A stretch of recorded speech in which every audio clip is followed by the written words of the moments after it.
నిన్న విజయవాడలో జగన్మోహన్ రెడ్డికి రాయి తగిలిన తర్వాత ఆ రాయి వెల్లంపల్లి శ్రీనివాస్కి కూడా మాజీ మంత్రి వెల్లంపల్లి శ్రీనివాస్కి కూడా తగలడంతో ఎక్కువగా జగన్మోహన్ రెడ్డి కన్నా ఎక్కువగా వెల్లంపల్లి కన్నుకి ఎక్కువగా తగిలినట్టు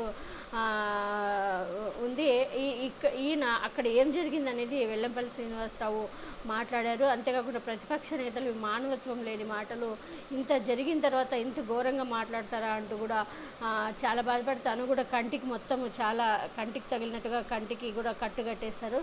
జగన్మోహన్ రెడ్డి గారికి ఇక్కడ తగిలితే అతనికి కంటికి ఇక్కడ తగిలినట్టుంది. వెల్లంపల్లికి చాలా నిజంగా బాధాకరం. నిజంగా ఇలాంటి చర్యలు నిజంగా రాజకీయాల కోసం ఇంత నీచమైన పనులైతే ఎవరు చేయకూడదు. ఎవరైనా సరే అది ఎవరు చేయకూడదు. ఎందుకంటే ప్రాణాలతో చెలగాటాలాడేది రాజకీయాలు ఏముందండి. ఈ రోజు కాకుండా రేపు, ఇప్పుడు గెలవకపోతే నెక్స్ట్ అయినా మళ్ళైనా గెలుస్తారు. కానీ రాజకీయాల కోసం ప్రాణాలతో చెలగాటం ఆడుకోవడం తప్పిది. దీని గురించి వెల్లంపల్లి తన మాటల్లోనే వినండి.